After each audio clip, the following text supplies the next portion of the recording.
வாழ்கின்றவர், மக்களுக்காக தொண்டு செய்து கொண்டு இருக்கின்றவர். எங்கோ இருந்து வரவில்லை. சிந்தித்து பாருங்கள்.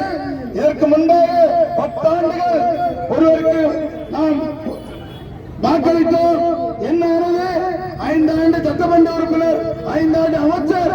ஆனால் அவருடைய வீடு யாருக்குமே தெரியாது. ஆனால் இப்பொழுது அந்த கூட்டணியில் இருந்து போட்டியிடுகிறாரே செல்லசுவாமி, அவருடைய வீடு யாருக்கும் தெரியுமா? இருந்து இறக்குமதி செய்யப்பட்டிருக்கின்றார். ஆனால் நம்முடைய வேட்பாளர் இந்த மண்ணின் மைந்தன், தக்கலையில் உள்ளவர், மக்களுக்காக பரிசீலனை கொண்டிருப்பவர், வெற்றி வேட்பாளர் அண்ணன் ரமேஷ் அவர்களுக்கு நீங்கள் தாமரை சின்னத்திலே வாக்களிக்க வேண்டும். அப்படி வாக்களித்தால்தான் புரட்சி தலைவர் எடப்பாடியார் அவருடைய கரம் வலுப்படும். புரட்சி தலைவர் எடப்பாடியார் ஆட்சி தமிழகத்தில் வந்தால்தான் இந்த மக்களுடைய ஆட்சி தூக்கி எறியப்படும்.